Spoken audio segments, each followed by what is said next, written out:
ഈശോ മിശിഹായ്ക്ക് സ്തുതിയായിരിക്കട്ടെ. ജൂലൈ 9 ചൊവ്വ. വിശുദ്ധ കുർബാന മധ്യേ നമ്മൾ വായിക്കുന്ന സുവിശേഷ ഭാഗം വിശുദ്ധ യോഹന്നാൻ്റെ സുവിശേഷം 4-ാം അധ്യായം 31 മുതൽ 38 വരെയുള്ള വാക്യങ്ങളാണ്. യോഹന്നാൻ്റെ സുവിശേഷം 4-ാം അധ്യായം 31 മുതൽ 38 വരെയുള്ള വാക്യങ്ങൾ.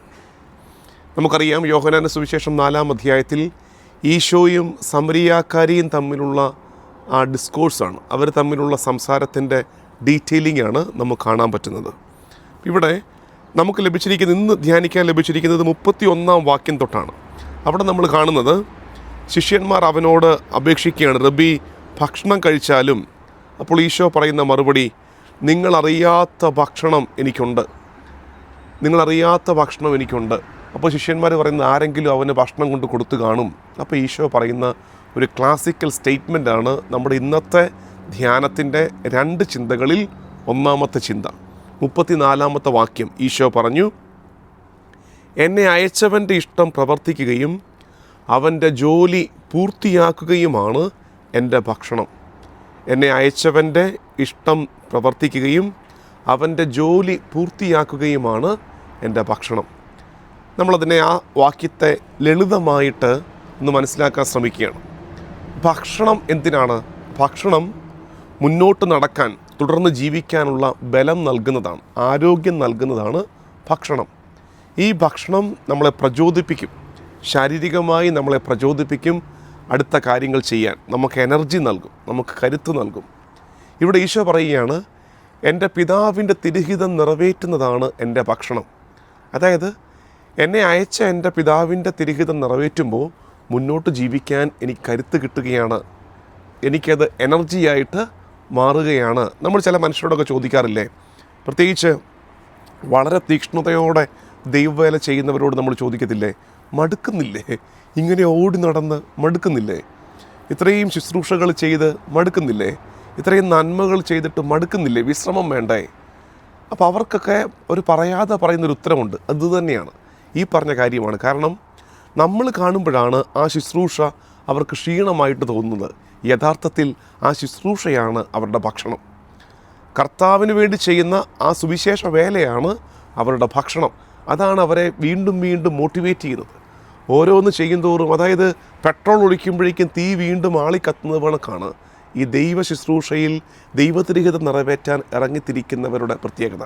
അതാണ് കർത്താവും പറഞ്ഞത്, എൻ്റെ പിതാവിൻ്റെ തിരുഹിതം നിറവേറ്റുമ്പോൾ എനിക്ക് എനർജി ലഭിക്കുന്നു, എനിക്ക് ക്ഷീണം മാറുന്നു. ഇവിടെ എന്ത് തിരുഹിതമാണ് കർത്താവ് നിറവേറ്റിയത്? സമരിയാക്കാരി സ്ത്രീയോട് സംസാരിച്ചിട്ട് അവളെ യഥാർത്ഥ ആരാധനയിലേക്ക് കൊണ്ടുവരികയാണ്.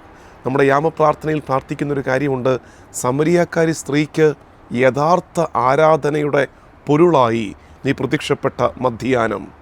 ഉച്ചനേരത്ത് യഥാർത്ഥ ആരാധനയുടെ പൊരുൾ സാധാരണ സംസാരത്തിൽ നിന്ന് ആരംഭിച്ച് ഒടുക്കം അവളെക്കൊണ്ട് കർത്താവ് ചോദിപ്പിക്കുകയാണ്, ഞങ്ങൾ എവിടെയാണ് ആരാധിക്കേണ്ടത്? സാധാരണ ഒരു സംസാരം ദൈവാരാധനയിലേക്ക് എത്തി. ഇനി അവൾ ഒരു ഗ്രാമത്തെ മുഴുവൻ ഈശോയിലേക്ക് കൂട്ടിക്കൊണ്ടുവരും. അവൾ ആദ്യത്തെ പ്രേക്ഷിതയാകും. അങ്ങനെ വരുമ്പോൾ എല്ലാവരെയും കർത്താവിലേക്ക്, ദൈവത്തിലേക്ക് ആകർഷിക്കുന്ന ദൈവതിരുഹിതം കർത്താവ് നിറവേറ്റുകയാണ്. ആ നിറവേറ്റൽ കർത്താവിൻ്റെ ക്ഷീണമകറ്റുന്നു, അവൻ എനർജി നൽകുന്നു. ദൈവത്തിൽ നമുക്ക് മനസ്സിലാക്കാൻ പറ്റും, പ്രിയമുള്ളവരെ, നമ്മൾ ഈ നമ്മുടെ ഹിതം നിറവേറ്റാൻ വേണ്ടി കഠിനാധ്വാനം ചെയ്യുമ്പോഴാണ് ക്ഷീണിച്ചു പോകുന്നത്. എല്ലാവർക്കും പറയുന്നില്ല, അങ്ങ് മടുക്കുകയാണ് ജീവിതം, തളർന്നു പോവുകയാണ്. നമ്മുടെ ഇഷ്ടങ്ങൾ നിറവേറ്റാൻ ശ്രമിക്കുമ്പോഴാണ് നമ്മൾ ഓർക്കേണ്ടത്, നമ്മുടെ ജീവിതത്തിൽ ദൈവേഷ്ടം നിറവേറ്റാൻ തുടങ്ങുമ്പോഴുണ്ടല്ലോ, ജീവിതം വളരെ ഭാരക്കുറവിൻ്റെ, വളരെ ലൈറ്റായിട്ടുള്ളൊരു എക്സ്പീരിയൻസ് ആയിട്ട് ജീവിതം മാറും. ഈ വാക്യം എപ്പോഴും ഓർക്കണേ, എൻ്റെ പിതാവിൻ്റെ തിരുഹിതം നിറവേറ്റുന്നതാണ് എൻ്റെ ഭക്ഷണം. എന്നിട്ട് കർത്താവ് താഴേക്ക് വരുമ്പോൾ ദൈവരാജ്യത്തെക്കുറിച്ച് പറഞ്ഞു കൊടുക്കുന്ന ഇങ്ങനെയാണ്, കൊയ്യുന്നവന് കൂലി കിട്ടുകയും അവൻ നിത്യജീവിതത്തിലേക്ക് അങ്ങനെ വിതയ്ക്കുന്നവനും കൊയ്യുന്നവനും ഒപ്പം സന്തോഷിക്കുന്നു.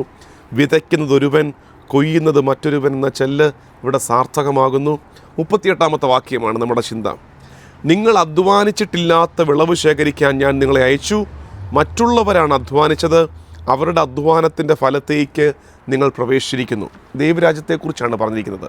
ഒരാൾ വിതയ്ക്കുന്നു, വേറെ ഒരാൾ നനയ്ക്കുന്നു, വേറെ ഒരാൾ കൊയ്യുന്നു. അതാണ് ദൈവരാജ്യ ശുശ്രൂഷ.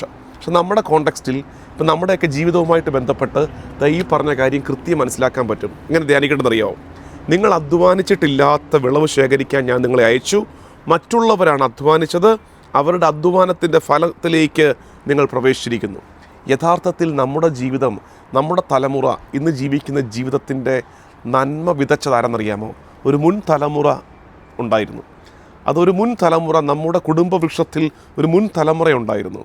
അവർ കണ്ണീരോടെ വിതച്ച വിത്ത്, അവർ പ്രാർത്ഥിച്ച് വിതച്ച വിത്ത്, ആത്മീയതയുടെ, ഭൗതിക മേഖലകളുടെ മെച്ചപ്പാടിൻ്റെ ഒക്കെ ഒരു വിത്ത് അവർ വിതച്ചിട്ട് പോയി.